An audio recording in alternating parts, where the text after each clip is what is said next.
Vale. Bueno, pues nada, me presento. Soy Fran Quiroga, investigador, comisario y también coordinador general de Concomitentes. Concomitentes es una productora de arte que desarrolla proyectos artísticos en función de necesidades y demandas sociales y a la vez, digamos, esa es una parte también de mi trabajo. Y luego otra parte también de mi trabajo es en torno a la investigación, y a investigación también en ese sentido, de investigaciones raritas, y de ahí que también con la llamada y el convite a este encuentro es desde ahí, desde esas investigaciones raritas. En parte yo también me situaba en esta idea de investigador rarito, que transita entre parte de la academia, también parte un poco del mundo más activista y desde el mundo del arte contemporáneo, y entre algunos proyectos, como para situar desde dónde también nace esta idea de investigaciones raritas, pues también el proyecto de fiestas raras, ¿no? El proyecto de fiestas raras lo que buscaba era cómo enrarecer la fiesta y de ahí convertirla en un espacio de enunciación política desde el que hablar de nuestros malestares contemporáneos. Entonces aprovechar un elemento tan popular como la fiesta y desde el que enrarecerlo de alguna manera para abordar cuestiones que nos apelen también a esa comunidad alrededor de aquel parque, del Parque de Prado Longo, que es donde se desarrolló el proyecto. En sí, ese proyecto, o también las mis formas de trabajar, son también prácticas artísticas, pero que tienen un peso, una investigación en torno a esta idea de prácticas de investigaciones basadas en la práctica. Entonces, cuando hablamos de la investigación, y de ahí también un poco ya enlazando con la conversación que tendremos ahora con Belén, es también cómo nos nombramos, cómo nombramos también las cosas. Al nombrarlas también, ¿no?, las cosas también de alguna manera tomamos conciencia de lo que hacemos. Si nosotros estas prácticas, y también en esas prácticas hay un enfoque, hay un interés también como situarlo como una investigación, lo que estamos es nombrando también cómo hay un proceso de indagación, cómo ese proceso de indagación tiene una información, que eso luego de alguna manera se codifica o se trabaja, eso genera una producción teórica, y esa producción teórica también lo interesante es en cuanto ayuda a replicabilidad o generar también, bueno, pues no sé si ciertos argumentarios o aposentar ciertos conocimientos o inquietudes que a lo largo del proceso fueron emergiendo y que en esa producción, bien sea en formato publicación, bien sea en películas, bien sea en otros dispositivos, da cuenta de todo aquello que fue ocurriendo a lo largo de ese proceso. Entonces, investigaciones raritas, cómo performar la investigación, que es un proyecto, digamos, este en concreto, es un proyecto que financia el Ministerio de Cultura a través de ayudas de promoción del arte, en la sección de investigación, que ya es relevante, que es decir, que ya tenía esa convocatoria como 3 tipologías de ayuda, una para artistas, otra para galerías y otra para investigación artística. Recordad que era la de menor dotación económica, pero ya abre la posibilidad de entender cómo el arte también produce investigación. Y creo que es, y ahora lo vemos ahora con Belén, si os parece, cómo pensar la potencia que tiene el arte también desde ahí, de cómo puede afectar también a la investigación, digamos, más tradicional o más académica, y viceversa, ¿no? Como también el arte necesita también de estas herramientas, métodos, ¿no?, disciplina, que trae también el mundo académico. Hay para mí un ejemplo, y ya vamos ahora con Belén, hay para mí un ejemplo que es para mí muy revelador de unos proyectos que a mí más me interesa, que es un proyecto que me interesa mucho, que es Forensic Architecture, ¿no? Y ellos hablan de esa investigación de la arquitectura forense, y ellos hablan cómo la potencia que tiene ellos están situados en la Gondis, cómo la investigación artística ayuda a situar ayuda a amplificar los sentidos en la investigación, a poner los sentidos al servicio de la investigación. Y es relevante porque ellos tienen un proyectazo con un campo de concentración en Libia, y el gobierno libio negaba la existencia de ese campo. Todas las personas que estuvieron allí estaban con los ojos vendados. Entonces, cuando salieron de ese campo de concentración, la investigación que hicieron los Forensic Architects fue una recreación en 3D de ese campo a través del recordar los sonidos de las hostias que daban, entonces como esos ecos quedaban en esos espacios. Y entonces gracias a eso pudieron, ¿no?, como verificar que eso había ocurrido, porque como el gobierno lo negaba y no había rastros, a lo mejor más materiales, ¿no? Entonces, que es ¿no? La caña. Y entonces, y porque muchas veces el problema que tenemos en este tipo de prácticas es que o bien el arte sirve para poner bonito en la investigación, ¿no? Como una especie de diseñadores gráficos, entonces solo están al final, o que luego también en otros casos el artista se aprovecha del trabajo de la investigación de la universidad y luego, ¿no? Es extractivista y luego genera, ¿no? El dispositivo que le interese, aprovechándose de todo ese conocimiento que trajo la academia. Entonces, claro, lo que tenemos que generar un equilibrio entre ambos saberes y entre ambos ámbitos para que esto no ocurra, ¿no? Entonces, bueno, de ahí digamos que está esta idea de extractivismo, bueno, está esta idea de tensiones y a la vez también esa idea bueno, de falta de conciencia de este trabajo. Entonces, para eso, la idea es un poco en esta conversación con Belén abordar estas cuestiones y nada, pues presento a Belén. Belén Sola es profesora de la Universidad de León, además de profesora también fue directora del Departamento de Educación y Acción Cultural del MUSAC y también coordina el Laboratorio de Antropología Audiovisual, que durante ese tiempo, no me corrige, no sé si la RARA, creo que la RARA fue inicialmente con el DEA, luego posteriormente, ¿no? Sale también el Laboratorio de Antropología Audiovisual y siempre, bueno, buscando también esas alianzas, ¿no? Con Chus Domínguez, Nilo Gallego, ¿no? Y todo un entramado de comunidades alrededor de este proyecto, que son las comunidades que soportan y las que co-realizan estos trabajos del Laboratorio de Antropología Audiovisual. A mí hay ahí un trabajo, bueno, me fascina todo el trabajo, en tanto hay todo un proceso de cómo esas comunidades son capaces de denunciar su realidad a través de procesos fílmicos, ¿no? Etcétera, ¿no? Y creo que muchas veces, porque también hay, y si quieres ya podemos ir con, no sé si te parece, con una de las primeras preguntas, ¿no? Que es cómo podemos superar esa idea de ser portavoces de, que es muy arrogante y seguramente nadie nos lo pide, porque muchas veces puede haber ocasiones en que a lo mejor nadie desee que esa voz esté más difundida, quizá, ¿no? Que no podemos nosotros saberlo, y cómo generamos espacios de enunciación, que yo creo que es lo más relevante, cómo se genera ese espacio en el que vosotros dais unas herramientas, esos lugares de encuentro, unas metodologías, unos modos de hacer, y unas posibilidades y unos marcos, y desde ahí quien quiera puede enunciar, ¿no? Quizá esa realidad en la que se siente afectada, apelada o participa, ¿no? No sé cómo lo ves, Belén. Vale, bueno, lo primero darte las gracias, Fran, por esta invitación, que como te adelantaba hace un ratito, pues me ha servido para reflexionar un poquito en torno a esto que llamamos investigaciones raras, pero que bueno, en el fondo son el centro de, o sea, en el fondo me he dado cuenta que es el corazón de nuestros trabajos, ¿no? Lo que nos mueve, porque ciertamente si una investigación es una indagación y ¿no? Es como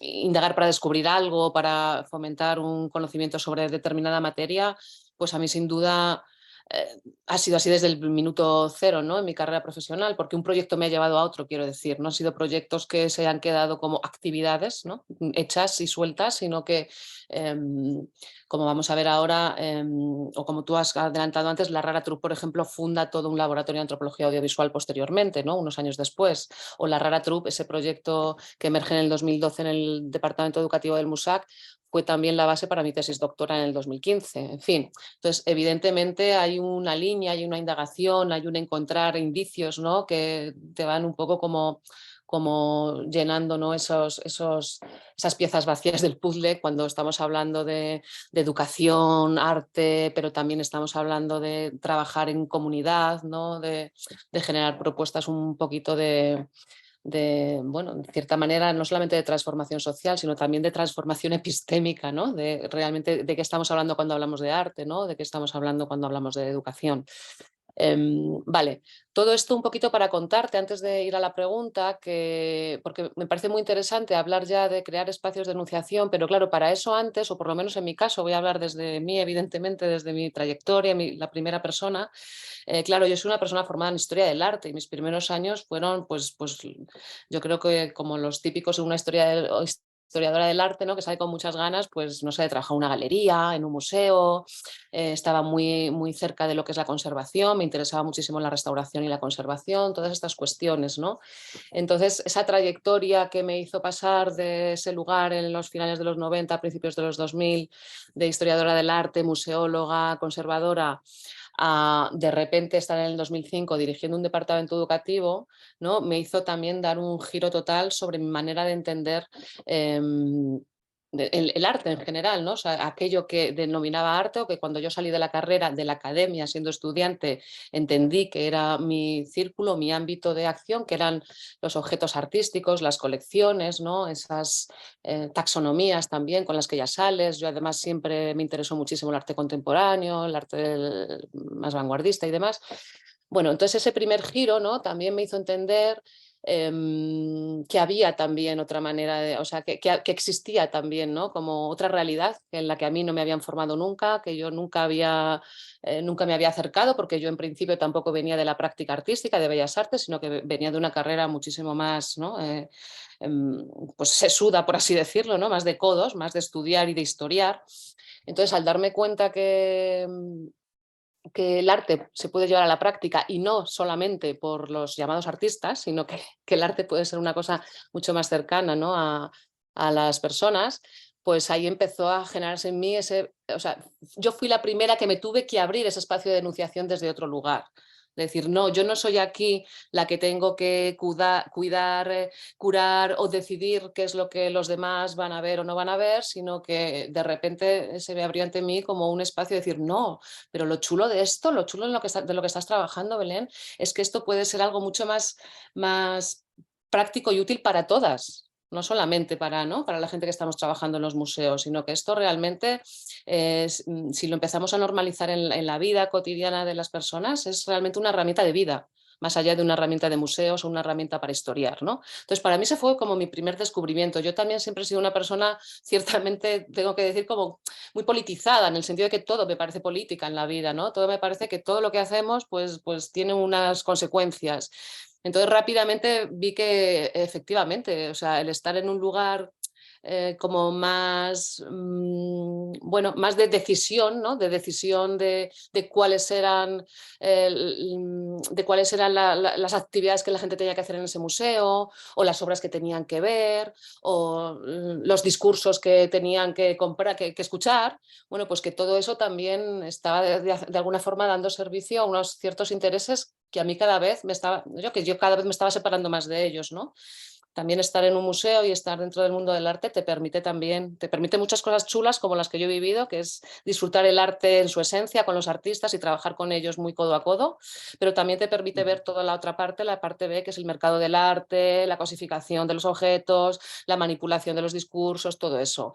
Entonces, bueno, para mí el departamento educativo a partir del 2005 fue, aparte de un lugar evidentemente de experiencia y de formación bestial, fue ya como fue para mí el como hacerme ese espacio de enunciación colectiva, ¿no? Y ahora ya entro un poco a contestar tu pregunta, de enunciación colectiva, porque es justamente en los departamentos educativos donde se trabaja con los públicos, con la gente. Entonces un poco se desplaza, ¿no? Ese objeto de interés que suelen ser las colecciones, las exposiciones, los discursos curatoriales, pues todo eso se va desplazando a la escucha de la comunidad, de los vecinos, del barrio, de las asociaciones, de los hospitales, de las cárceles, de los amigos, ¿no? Entonces realmente te das cuenta que el museo también tiene que ser eso, ¿no? Una escuchar el territorio y no escucharle porque sí, para intentar de alguna forma acercarte, ¿no? Que es lo que se suele decir, o se suele de alguna forma fomentar un poquito, ¿no? En lo que yo denomino educación blanda en los museos, que es voy a intentar venderte lo que yo tengo, pero para eso voy a escucharte y voy a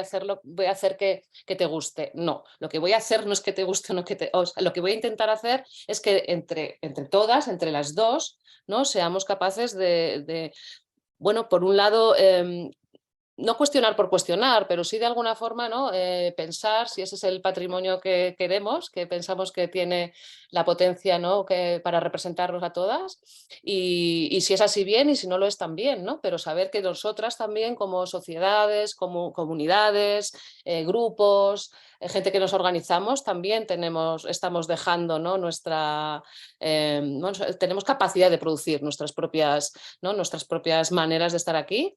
Y eso también de alguna forma habla de nosotras y nuestras formas de vida. Y para mí eso, evidentemente, tiene un reflejo en el arte contemporáneo, ¿no? Entonces, bueno, eso para mí fue como mi primer proceso de darme cuenta que los espacios de enunciación, primero me la tuve que encontrar yo, el mío propio, porque yo venía como muy captada de otro, ¿no? de otro discurso de alguna manera, y luego, por supuesto, que yo no era nadie como educación para decir, para abrir voces a nadie, o sea, nadie tiene el poder de dar voz a nadie, ¿no? Esto es una cosa que siempre me ha parecido súper clasista, ¿no? El tema de dar la voz, ¿no? Todo el mundo tiene la voz. Otra cosa es que la gente que... Efectivamente, otra cosa es que los que tengamos copados los espacios de enunciación y de voz, de volumen de voz, a lo mejor, pues somos evidentemente los espacios hegemónicos. Un museo de arte contemporáneo siempre va a tener más peso y más presencia que a lo mejor un centro autogestionado en las periferias de León que no lo conoces, pero evidentemente a lo mejor se están haciendo cosas ahí. Cuando yo comencé a trabajar en la cárcel, que también fue como muy cuestionado ese trabajo, porque me hablaban mucho, es que estás haciendo trabajo social y tal. Digo, yo no estoy haciendo trabajo social, estoy haciendo trabajo cultural. Los que estáis tildando esto de trabajo social sois los que no entendéis que la gente en la cárcel también hace cultura. O sea, ¿no? Lo estáis llevando a un espacio que yo no lo estoy llevando. Yo no tengo ninguna formación como asistente social ni nada por el estilo, no la tengo, ni terapeuta ni nada por el estilo. Mi formación es cultural y yo voy a la cárcel porque en la cárcel también se produce cultura. Otra cosa es, ¿no? Es el típico discurso que es la democracia cultural y la democratización de la cultura, ¿no? Pues es un poco, ¿no? O sea, el museo no tiene que... El museo, y hablo del museo porque ha sido mi lugar de trabajo, pero bueno, podemos hablar de cualquiera de estos sitios hegemónicos que son emisores, ¿no? De una única cultura, que es la que se supone que tiene que valer y que tiene que servir. Bueno, pues no, esto no es así. Entonces, esto no es así. Esto, a partir del trabajo con un departamento educativo que estaba tan inmerso bueno, pues en tantos lugares de la ciudad, bueno, pues para mí fue un espacio de aprendizaje básicamente, ¿no? Y un espacio de dejar que mi voz estuviera ahí, pero sin un peso mayor o menor, que también es difícil a veces, ¿no? Porque luego está también el educador samaritano que tampoco habla, ¿no? Y que todo, y que no parece que no existe y que todo lo demás es maravilloso. Y bueno. A ver, estoy diciendo muchas cosas porque estoy intentando como condensar un montón de aprendizajes que yo he tenido en mis trabajos, que os quede claro, mis trabajos prácticos, ¿no? En este caso en la Rara Troupe, te estoy hablando mucho de la Rara Troupe, pero bueno, luego con el laboratorio, pues también, ¿no? Y ahí también, sí, bueno, no sé, se interrumpo, Belén, pero sí, un poco en este sentido, ¿no? Cuando también desde, yo creo que estas prácticas raritas, o no por llamarlo, no se trata de que tenemos de generar un sello, ¿no? De cuál es una investigación rarita, sino más bien, claro, cuánto ese enrarecer o ese performar también esa investigación ayuda a imaginar, ¿no? Posibles investigaciones o que emerjan, ¿no? Nuevas ideas de cómo indagar y conocer, ¿no? También la realidad, ¿no? Entonces, desde ahí también, ¿no? Y bebe mucho, ¿no? Pues prácticas también de todas estas epistemologías críticas, también desde el decolonialismo, y uno de los elementos que sitúan, y yo creo que también es muy relevante, que lo acabas de poner también sobre la mesa, es situar esa idea del yo investigador, ¿no? Y una de las cuestiones era, parecía, ¿no? Que hay un yo, y dice la teoría decolonial cómo se sustituye ese yo por esa idea de Dios, entonces el Dios desaparece, pero emerge un nuevo yo, que no tiene cuerpo, que no tiene alma, que no tiene clase social, y que es ese investigador que parece que no existe y que se desplaza. No se desplaza como una especie de un afuera y que genera luego como un discurso universalista. Es como, no. Es como asumir, como lo que estamos tú ahora diciendo, no. Yo tengo un cuerpo, una posicionalidad que viene desde aquí con esta trayectoria y bueno, el marco en el que me sitúo también es este, ¿no? Y eso va a condicionar inevitablemente este proceso, porque no puedes ocultar que tú estás ahí inmiscuida con esa comunidad también, co-creando con ellos, porque es que sería también otra arrogancia más, ¿no? Totalmente, es que eso es absolutamente arrogante, ¿no? Este modelo positivista en el que todavía andamos. Claro, aquí hay una cosa, ¿no? Lo de ¿por qué decimos que nuestras investigaciones son raritas? Pues evidentemente porque las estamos un poco comparando o enfrentando al modelo hegemónico académico que todavía a día de hoy tenemos en las universidades. Y es que eso es así, hay un modelo positivista, europeo, blanco, súper normativo y que encima se denomina universal, ¿no? Que ya es lo que faltaba, vamos, como si solamente hubiera, ¿no? Un universo y fuera este. Y luego, por supuesto, está muy en relación con lo que tú estás diciendo, intentando una supuesta objetividad creatividad que es absolutamente imposible, ¿no? Es evidente que los espacios de enunciación siempre están situados. Entonces, por eso a mí siempre me gusta hablar y empezar a hablar desde dónde me sitúo yo. Y estoy hablando de lo que estoy hablando porque yo he pasado esta trayectoria. Otra persona a lo mejor ha pasado otra y hablará desde otro lugar y llegará a otras conclusiones, pero me parece absolutamente básico como situarnos para cualquier cosa, para una conversación y para una investigación más todavía, ¿no? Porque es una manera de mostrar el cómo has podido enlazar esos conceptos o esos trabajos o eso lo que fuera, ¿no? en un argumento X. Entonces, totalmente de acuerdo en que, vamos, yo creo que es algo que tenemos muy normalizada la gente, por eso a mí me ha gustado mucho mi trayectoria, que ha sido un poco a lo mejor la contraria de otras personas, que a lo mejor han hecho más academia y luego a lo mejor han salido a la vida profesional o tal. La mía ha sido todo lo contrario, ¿no? Ha sido muy profesional, muchos años, como te decía antes, en el departamento educativo. Luego empecé a investigar una tesis doctoral, pero todavía estaba en el departamento educativo y esa tesis estaba muy, muy enraizada y muy corporizada de alguna forma en la Rara Troupe, en un proyecto muy práctico que yo estaba llevando a cabo.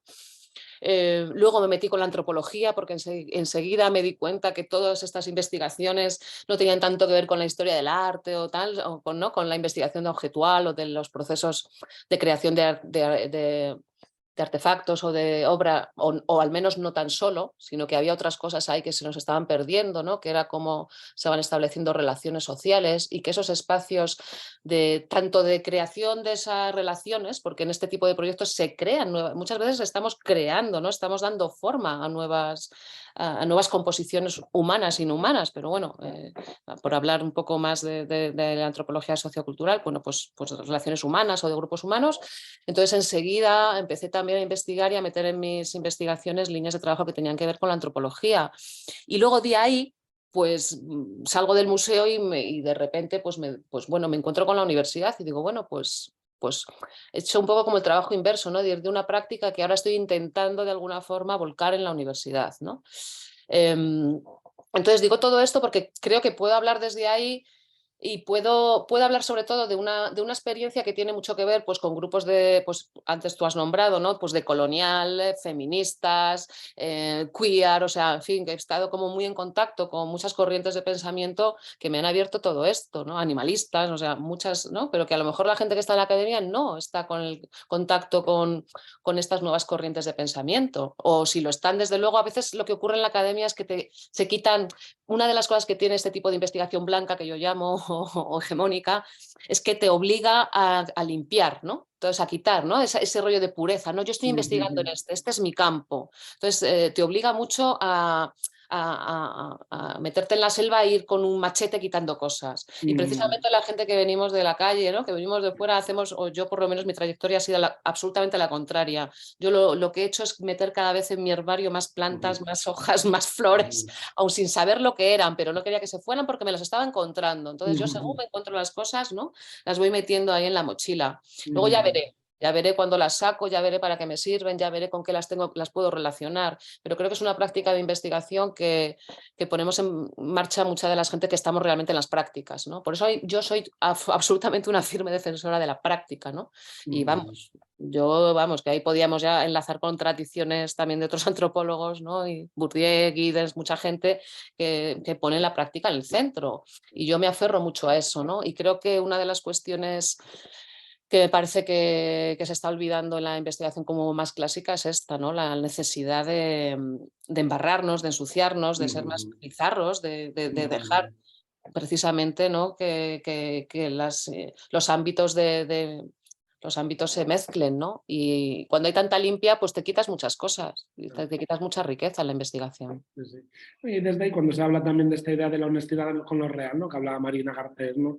Y cómo tiene que estar eso, cada vez que haya una menor distancia entre esa investigación abstracta y esa realidad, y como de alguna manera una a la otra la permee porque la va a hacer más viva, ¿no? Y yo creo que también uno de los cuestiones, bueno, pues también, aunque se nos escapa un momento solo, pero en esta idea de pues, toda la situación también en torno al COVID, claro, cómo generaba una especie de medio burbuja y sí que fue necesario en ese contexto, ¿no? Porque seguramente no habría otra alternativa, pero claro, cómo vemos que la vida al final va a estar contaminada. Entonces, si entendemos que las investigaciones han de ser como una especie de burbuja que no permita que se contamine, que se ensucie, que se embarre con el propio hacer, con la propia práctica, claro, genera una distancia inevitable, porque es que Entonces, claro, ¿cómo establece? Yo creo que también la investigación, cómo establecemos un marco, pero que ese marco sea capaz de moverse, ¿no? Además me gusta pensar en esta idea de una investigación que baile también, porque desde ahí, con ese propio hacer, nosotros establecemos un marco de posibilidad en las prácticas artísticas. Pero claro, luego desde ahí, si esa comunidad quiere llevarlo por aquí o desde aquí, claro que tenemos ese margen. Ahora, si lo tenemos todo tan acotadito, claro, es que nos perdemos toda esa performativización, que es lo que le da al final, claro, esa vida. Y entonces, claro, que luego puedas tener, pues por ejemplo, para entrar a algún caso así, ¿no? Algún proyecto como algún resultado, como el de Hostal España, ¿no? De vecinos y vecinas de León que relatan su vida mayores en un hostal. Claro, es que si no, cómo sale eso? No va a salir a través de una entrevista, ¿no? Entre tú y esa Claro, salen vecina. otras cosas. Ahí está Claro, todo lo que dejamos fuera, ¿no? Todo lo que las claro, investigaciones clásicas están dejando fuera es la claro, vida.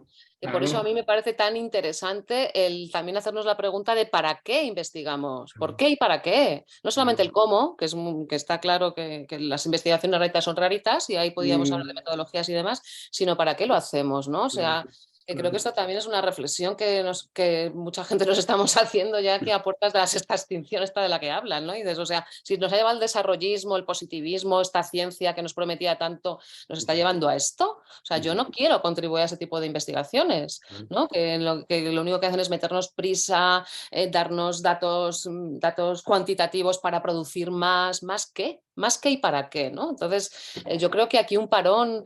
Antes hablabas de la pandemia, yo creo que el parón es absolutamente necesario. Si la pandemia no hubiera sido con enfermedad en medio, yo hubiera firmado por otros 20 años de pandemia, ¿sabes? Que la gente hubiera parado ya un poco en seco, ¿no? Porque creo que no se está pensando realmente para qué estamos haciendo las investigaciones. Yo, por lo menos en mi caso, y así nació además la Rara Troupe, tenía mucho que ver con una cuestión de bienestar, ¿no? De pensar nuestra salud mental, porque era una cuestión que me estaba afectando a mí, que afectaba a mucha gente a mi alrededor. Ahora está como mucho más en la boca de todo el mundo, pero hace 10 años no. Y bueno, pues para mí era una manera de acercarme a ello desde el arte, ¿no? Desde el arte y desde una investigación artística, de tipo artístico.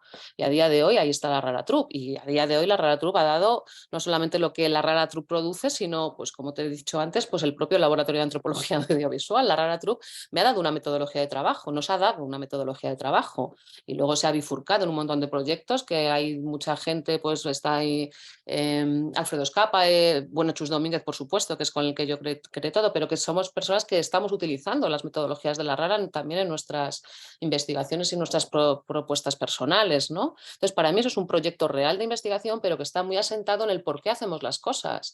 O sea, la Rara Troupe ha sido un proyecto que quería pensar la salud mental, pero lo quería pensar, sentipensar, que ¿no? Es otro de estos conceptos así modernillos, pero es que es verdad, ¿no? Solamente antes hablabas tú de lo de amplificar los sentidos al servicio de la investigación, pues tiene que ver con esto, ¿no? De los sentidos también es sentir y afectar.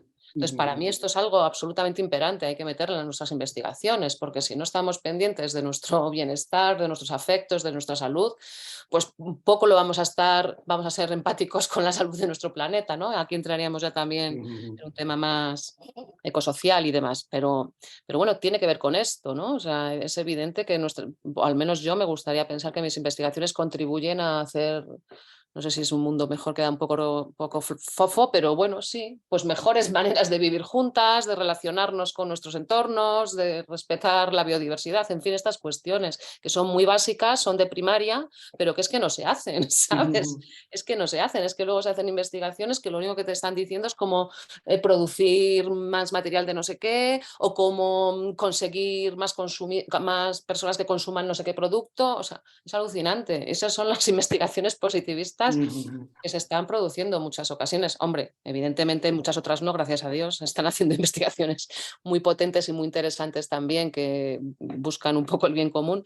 Pero bueno, mi reflexión un poco de fondo, no sé si entiendes, ¿no? Es como que a dónde nos ha llevado, ¿no? Este positivismo tan, no sé, tan tildado de descorporizado. científico y tan, ¿no? Tan mental. O sea, yo no quiero tanto algo tan mental, yo necesito algo que toque el cuerpo, efectivamente, y que nos haga sentir bien y que cuide los entornos. Y bueno, yo creo que ahí el arte efectivamente tiene mucho que decir, tiene mucho que aportar a la investigación. Y ahí también, en ese sentido, en la pregunta que decías, ¿no?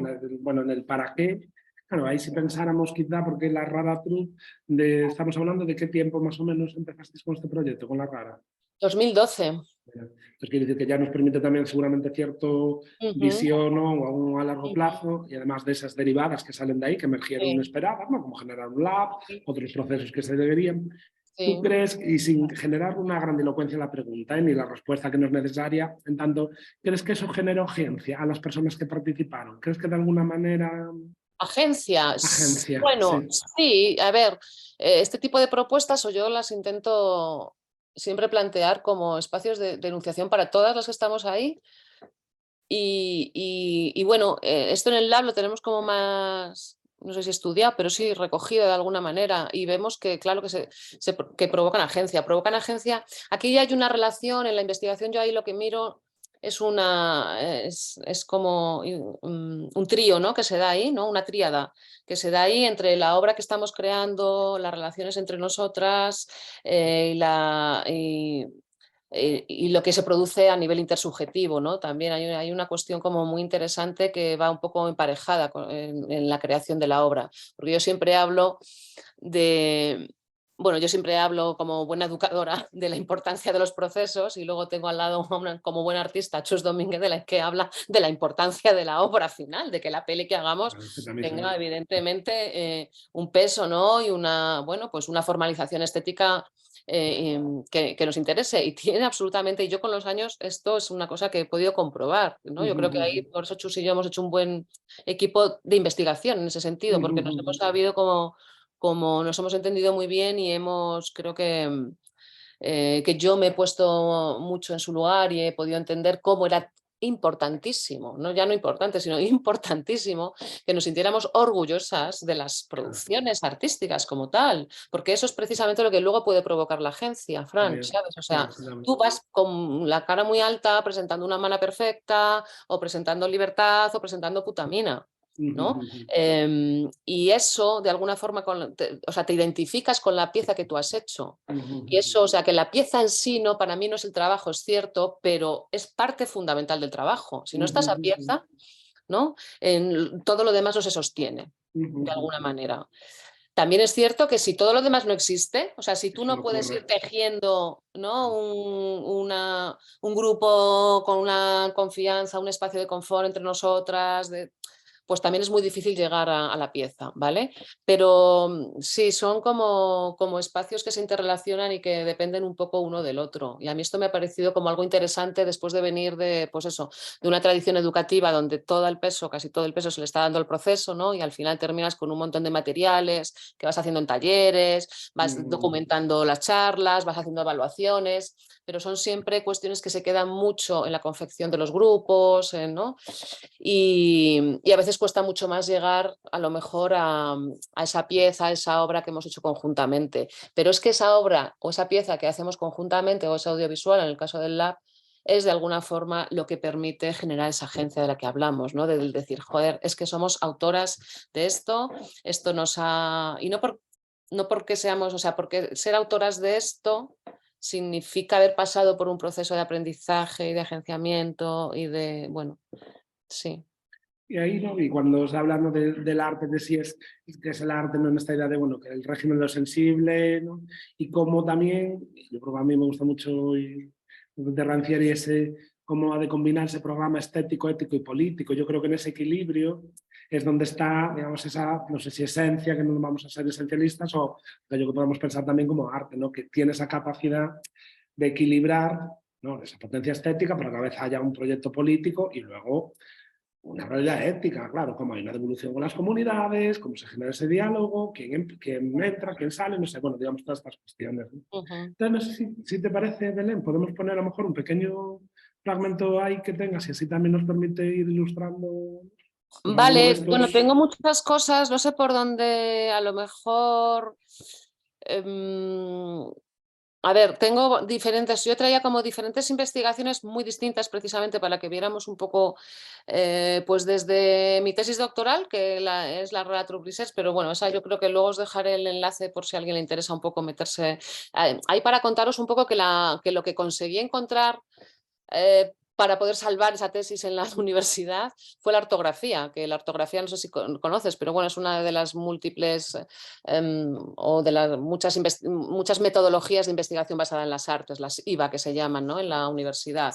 Entonces la ortografía es algo que se inventan unas profesoras de la Universidad de Columbia, Iris Rogoff y familia, y tiene que ver con mezclar, es ART de Art, Research, Teaching, ¿no? Entonces ellas son profesoras, pero tienen mucho interés en ver, ¿no?, cómo está en relación la investigación, la enseñanza y el arte, ¿no?, cómo se interrelaciona. Entonces montan este vocablo Artography para señalar precisamente precisamente cómo muchas personas, muchos artistas están haciendo investigaciones también en su propia práctica educativa, ¿no? Entonces, claro, bueno, pues yo en ese momento que estaba en un departamento educativo, estaba también en un grupo de trabajo creativo y estaba haciendo una investigación teórica, pues me pareció como fenomenal, ¿no?, poder agarrarme a ciertas metodologías que ahora ya hay más, pero bueno, está Patricia Levy, hay mucha gente que ya está hablando de cómo la metodología se encuentra con el arte, ¿no? Y están hablando de eso, de dejar entrar el aspecto subjetivo en las investigaciones, el dejarnos llevar, que tú decías antes, ¿no?, el dejar estos espacios de posibilidad abiertos, pero también en nuestras propias investigaciones. Entonces, bueno, la ortografía habla un poco de esto. Entonces, esas lo dejo, os dejaré un enlace, ¿vale?, a la investigación, para ahí en la parte de metodologías lo podéis ver. Yo lo que hice en esa investigación fue utilizar vídeos que habían hecho los componentes de la Rara Troupe. Llevábamos trabajando ahí 3 o 4 años, sí, 3 o 4 años continuados en el departamento educativo del MUSAC. Entonces yo entrevisté a las 15 personas que estaban en ese momento en la Rara Troupe y a partir de películas, de audiovisuales que habían hecho en los años anteriores, yo me sentaba con ellos. O sea, también el método de trabajo tenía que ver con lo ortográfico, ¿no? Yo hacía entrevistas, pero a partir de objetos. Esto se llama videoelicitación. Esto ya lo he aprendido cuando he empezado a estudiar antropología, ¿no?, que lo hacen mucho, la fotoelicitación y la videoelicitación, que no es más que hablar con alguien, pero a partir de imagen fija o imagen en vídeo. Entonces yo lo que hice sin saberlo era una videoelicitación. A todos los integrantes del grupo les pedía que eligieran 1 o 2 audiovisuales de los que habían hecho en el grupo de trabajo y a partir del visionado conjunto, yo sentados a su lado, ¿no?, íbamos hablando del vídeo. Entonces es una manera, o sea, también la propia práctica de investigación tiene mucho que ver con lo artístico. A lo mejor no es que no estoy haciendo arte con ellos, no estoy haciendo una obra pictórica ni un vídeo, pero estoy utilizando el audiovisual y me está dando pie a poder entablar esa relación, ¿no?, que a mí me interesaba ver cómo se entablan esas relaciones a partir de una obra audiovisual, en este caso en la Rara Troupe, que hacemos obras audiovisuales. Bueno, eso por resumir un poquito mi primera investigación un poco más seria, si quieres, ¿no?, que es con la que me pude doctorar. Pero a lo mejor pasamos a ver precisamente cosas más, no sé, se me está ocurriendo con la Rara. Yo siempre hablo de La humana perfecta, que es una peli, no sé si te ponemos un poquito de La humana, ¿te apetece, Fran? Sí, Porque, sí, a mí me encanta. claro, ponemos un poquito de La humana y os digo cómo llegamos a esa peli, porque La humana, mira, además esto es un ejemplo que creo que puede ilustrar muy bien. Nos sorprendió bastante, pero nos llamaron de la 11ª Bienal de Berlín. Fue una obra seleccionada para la Bienal de Berlín del 2020-21. Nos pilló en pandemia, con lo cual no pudimos ir. Fue una triste pena. Pero bueno, fue una de las, creo que éramos 2 proyectos españoles o 3 seleccionados, y una fue la Rara Troupe, y fue con esta pieza, La humana perfecta. Os voy a poner un poquito y os cuento cómo llegamos a ello. A ver si consigo compartir la pantalla. Vale, vale. Y esta creo que la tengo en Filmin.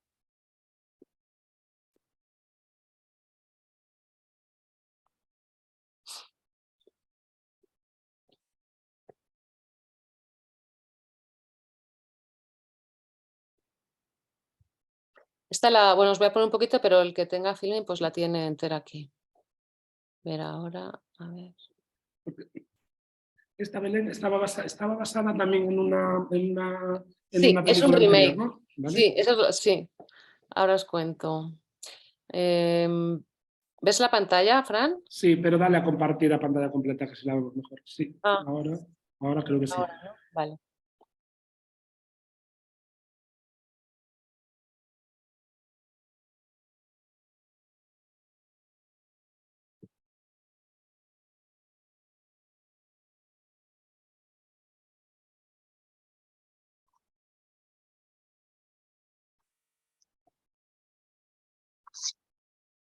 Ay, no se ve. No se ve. Estoy oyéndola y no se ve. Qué raro. A lo mejor estos de Filmin no dejan compartirla. No. Comparte el sonido, pero no la imagen. Bueno, Vale. Bueno, vale, no pasa nada. nada, como está ahí también el link, ¿no? Aquellos que Está el quieran link, sí. Aquí en también. la página del lab, bueno, de la Rara, perdonad, raraweb.org, está la humana perfecta. Os explico un poquito, ahora os la pongo porque la tengo en Vimeo. Y si le das ahí, Belén, no se puede ¿Dónde? ver desde aquí. Mira, baja en Vimeo, que parece que tiene un link, ese, sube, no En es Vimeo. arriba, ese de ahí, ¿Taller con Valflores? el de la humana perfecta, el tráiler, pues el tráiler, si no. Ah, el tráiler. Bueno, vale, os pongo el tráiler, sí, a ver si se ve. ¿Lo veis? Sí, Vale. pero no se escucha. Ahora.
Her er mennesket.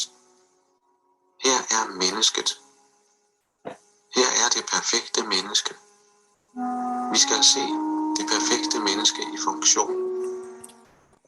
Vi skal se det perfekte menneske i funktion. Bueno, es que es un corto muy corto, apenas no. Pero bueno, es un poquito tarde a lo mejor. Como está en Filmin, la gente que la quiera ver la puede ver en Filmin entera. Y me interesaba además, básicamente no que veréis la peli, sino entender cómo esta peli que llegamos allá en el 2018 nos llevó casi 2 años, ¿no? Llegar y fue un proceso en el que estábamos trabajando el tema de la diversidad afectivo-sexual, ¿no? Y la Rara Troupe, no lo he dicho, pero es un grupo que trabaja básicamente con gente con diagnósticos, también hay gente sin diagnósticos, pero hacemos mucho hincapié en que siempre en el grupo haya personas que tengan algún tipo de diagnóstico clínico de salud mental, de enfermedad mental. Entonces nos interesaba mucho el trabajar temas que habitualmente no se hablan, ¿no? En el hospital, ni bueno, en terapia posiblemente sí, pero vamos, así como en los recursos públicos de salud nadie te habla de cuestiones de sexualidad, ¿no? Y fue un trabajo que nos costó muchísimo sacar adelante porque no, precisamente por todas las reticencias que había. Yo creo que el tema de la sexualidad es uno de los que bueno, no lo digo yo, ya lo dijo Freud, ¿no? O sea que todos tenemos ahí de alguna manera enganchados. Entonces, cuando estás trabajando con temas de salud mental, pues hay que, sobre todo cuando vas a saco un poco, ¿no? Vas realmente, recuerdo que hicimos un taller con Val Flores, que Val Flores es una investigadora interesantísima, escritora de Argentina, de Rosario, lesbiana, activista, pero como muy cañera con temas que tienen que ver con cómo nos están significando, ¿no? También socialmente muchas veces a los cuerpos no normativos, sexualidades no normativas, etc. Y fue un taller que generó tal convulsión en el grupo que estuvimos mucho tiempo que no sabíamos por dónde, ¿no? Por dónde tirar. Son siempre grupos de trabajo, yo lo digo así, y así se titula también uno de los, el libro que saqué cuando me fui del MUSAC, Exponer o Exponerse, que tiene mucho que ver con la exposición, claro. O sea, que este tipo de trabajos, cuando hablamos ¿no? de ciertas transformaciones, de ciertas posiciones políticas en las que estamos ahí todas intentando vivir pues, otras vidas en relación a las demás, pues claro, hay un grado de exposición muy fuerte, ¿no? Si quieres mover algo, tienes que exponerte de alguna manera. Entonces, bueno, esto fue un reto como importante en la Rara True después de 4 años de trabajo, intentar hablar de sexualidad y de diversidad afectivo-sexual. Estuvimos viendo películas, no sé, por poneros un ejemplo, el de Yes We Fuck, ¿no? Ahí en el DEA, que mucha gente pues no había visto nunca nada parecido y se pusieron como... Claro, son cuestiones que hablan de otros, pero están hablando de nosotras, ¿no? O sea, estamos constantemente como intentando coger referencias que en el fondo... O la encuesta sobre el amor de Pasolini, porque ya llegó un momento... Que nos dimos cuenta que a lo mejor ir tan a saco a interioridades nuestras estaba generando en el grupo mucho malestar de alguna forma y entonces al final pues decidimos como ir a materiales un poco que hablaran de nosotras pero sin hablar tan directamente de nosotras, ¿no? Entonces ya nos fuimos a clásicos como Amor Natural de Hedy Hessein, la encuesta sobre el amor de Pasolini o por ejemplo esta de Georgian Leigh, que es, que es el remake que finalmente terminamos haciendo. Para el que no lo conozca, lo que os voy a poner es precisamente el comienzo de la original, que es una versión de 1967, que al parecer ha sido... Luego, bueno, han hecho muchos remakes y hasta ¿cómo se llama este? El de las 5 condiciones, ya no me acuerdo del... Bueno, un director muy famoso, o sea que le han hecho como muchos remakes, pero... Lars von Trier. Esa, Lars von Trier, gracias. Os voy a poner el comienzo de esta, ¿vale? Del humano perfecto y ya termino el ejemplo con esto y te termino de contar para que veáis un poco la comparativa y que entendáis el por qué decidimos al final viendo esta peli, como que llegamos un poco al dispositivo viendo esta peli. ¿La ves, Febran? Sí, sí.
Here is the human.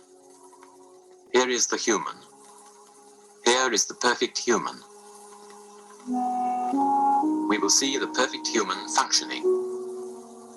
We will see the perfect human functioning. How does such a number function? What kind of thing is it? We will look into that. We will investigate that. Now we will see how the perfect human looks and what it can do. This is how an ear looks. And here is a pair of knees. And here a foot. Another ear. Bueno, esto es para que os hagáis una idea de que nosotros lo que hicimos fue fusilar plano a plano esta peli, ¿no? Entonces es una peli donde los protagonistas pues son 2 jovencísimos guapísimos daneses, ¿no? Un hombre y una mujer, Divines de la muerte, entonces sobre un fondo blanco es la peli. Entonces nosotras cuando vimos esto, ¿no? Dijimos, joder, ¿qué es esto, ¿no? ¿Qué es el humano perfecto? Por eso la nuestra es la humana perfecta, no es el humano, ¿no? También haciendo referencia, pues eso, ¿no? A esas otras corporalidades y otras maneras de estar y también no solamente desde el sexo, sino también desde el género, en fin. Bueno, pues contiene muchas cosas, ¿no? Esta producción. Y luego contiene muchos cuerpos, toda la diversidad de cuerpos de la Rara True, ¿no? Entonces, esto para nosotras ya, sin decir más, sin escribir un texto, era realmente el fin de nuestra investigación.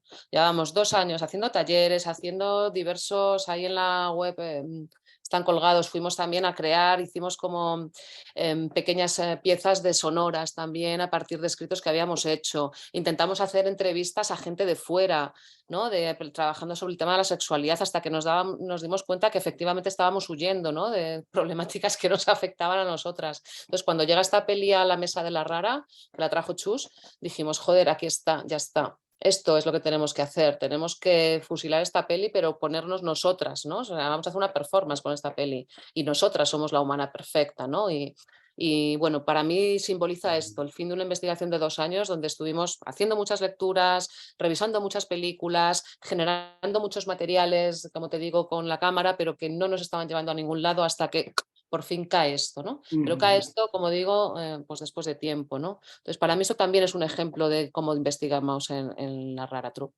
Y ahí, Belén, que nos van quedando más o menos 10 minutos como mucho. Vale, sí. Si quieres también podríamos, si te parece, porque estuvimos hablando de seres humanos, pero también estáis, ¿no?, como tramando también otro tipo de, no sé si de encuentros con seres también no humanos, ¿no? No sé si desde Animal Espacio-Tiempo, que quizás no es la última película, bueno, no sé cómo, Sí. no la conozco todavía, entonces... Vale, sí, bueno, esto es también como estos días,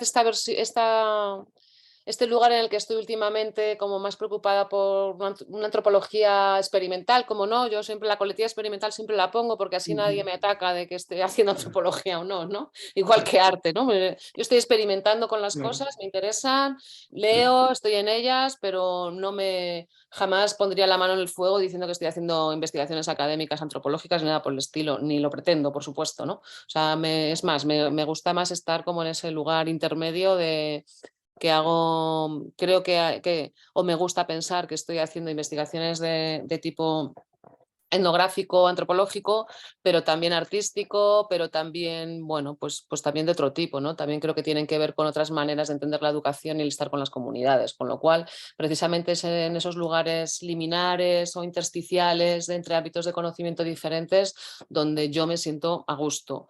Entonces, eso tiene que ver por este último proyecto que me preguntabas, que en realidad es un proyecto, lo podéis ver en la página del Lab, porque lo hemos subido ahí, pero en realidad Animal Espacio Tiempo es un proyecto que Chus Domínguez presenta unas becas de creación de la Diputación de León y se lo conceden, pero en esta propuesta de Chus, pues dentro del equipo sí que estoy yo, está Nilo Gallego, que antes le has nombrado, artista sonoro, y está Violeta Alegre, que es una pastora de aquí de León.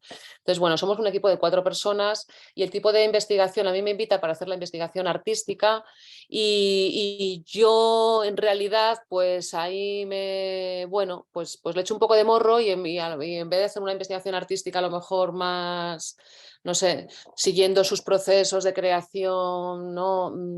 Yo que sé, de materialización de la peli y demás, pues lo que me interesa, me lo llevo un poco a mi terreno y a mí me interesa particularmente investigar la participación, ¿vale? Entonces, se trata un poco de pasar de ese lugar en el que yo he estado mucho tiempo de investigación en una acción participativa y tal, a investigación de la participación. Me interesaba hacer eso, pero me interesaba también hacerlo con un tipo de metodología que nos pudiera luego dar pie a integrarla en la instalación audiovisual final, ¿vale? Todavía no lo he tanteado mucho.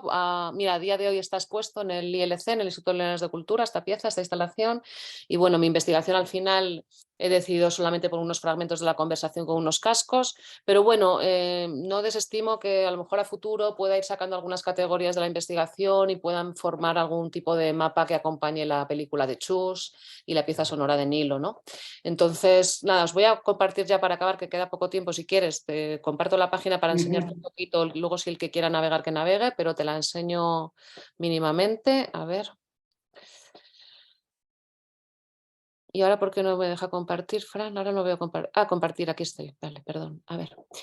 Entonces, como os decía, está aquí colgado, pese a no ser un proyecto del Lab, pero bueno, está aquí. Presentación del proyecto Animal Espacio Tiempo. Mira, aquí lo explicamos.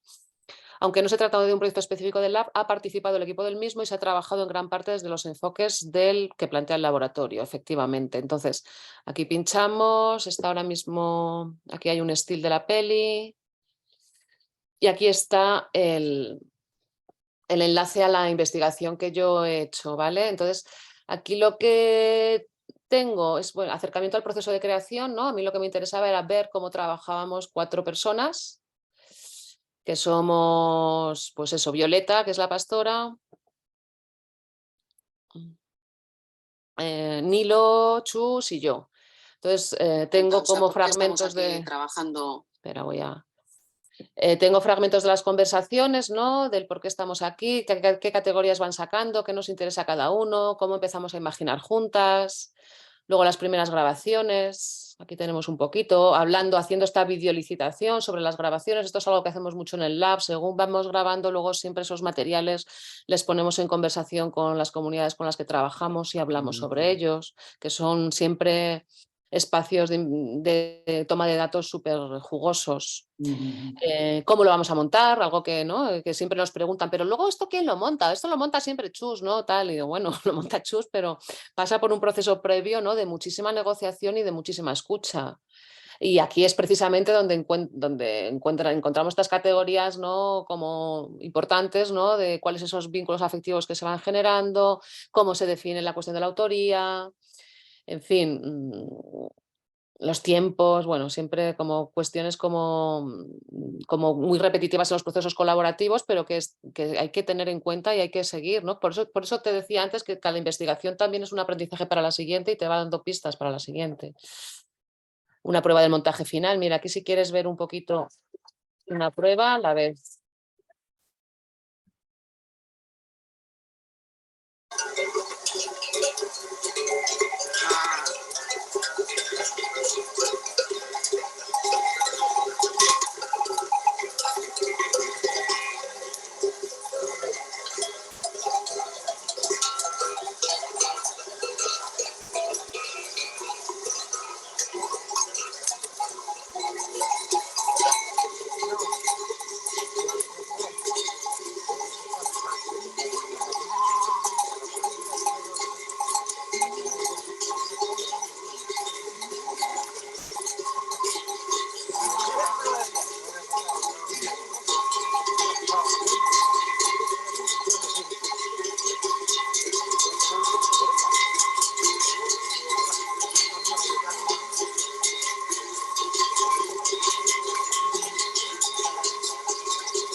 Bueno, una prueba del montaje, cómo se va a mostrar este trabajo. También tenemos aquí otros 2 vídeos. Ya está. Estas son las entrevistas, que es un poco como el espacio básico para la investigación, las conversaciones, y luego, bueno, pues como una buena investigación también con algo de teoría, ¿no? Aquí evidentemente ya hablo un poco de la antropología contemporánea y cómo entra en la experimentalidad en los 90, arte y antropología, bueno, otras cuestiones, prácticas artísticas colaborativas, en fin. Y aquí un poquito del proyecto, que el proyecto, como os dije al principio, lo escribió Chus, ¿vale? Nosotros hemos estado ahí trabajando a partir de ello, pero las bases un poco teóricas y los planteamientos también de enfoque audiovisual son de Chus Domínguez. Os voy a dejar de compartir Aquí, vale. Entonces, esto es, te iba a decir, como has visto, por ejemplo, antes en esta prueba de montaje, aquí lo que se intercalan son las imágenes de Chus con fragmentos que se estaba enviando Violeta con la red de ganaderas en red. Lo que pasa que al final teníamos tan poco trabajo, tan poco grabado, que ha quedado fuera. Entonces, en la instalación, cuando lo montamos en piezas, porque esto en principio, en teoría, si hubiéramos tenido más apoyos, nos hubiera gustado grabarlo con más mujeres y haberlo hecho más grande con ganaderas en red. Pero bueno, al final se quedó en esto y tampoco ha estado mal, desde luego. Yo a nivel investigación ya era mucho trabajo, o sea, ya lo que ha sido mucho trabajo. Pero bueno, es un trabajo que yo creo que nos ha dado y nos ha abierto para poder pensar en una continuación de algún modo. Y lo que te contaba, entonces ahora en instalación lo que va son, por un lado, la película, ¿vale? En un loop monocanal y conversaciones que estaba teniendo Violeta en el chat con Ganaderas en Red están proyectadas al margen en otra pantalla. Entonces, cuando entras en la instalación, pues tienes la parte de la peli, las proyecciones de Ganaderas del chat, la pieza sonora de Nilo, partes de mi investigación y unos stills, ¿no? Entonces también queremos como generar esos espacios un poco de, bueno, como hablábamos al principio de la charla, ¿no? De sentir, ¿no? Que estás también en una transterminancia que es mucho más que estar con el rebaño, ¿no? Sino que es una interconexión de muchísimas subjetividades ahí que además efectivamente tienen que ver con lo humano y no solo, ¿no? No sé si me he liado mucho, pero No, solo que sí que vamos a tener que ir terminando, ¿no? Y era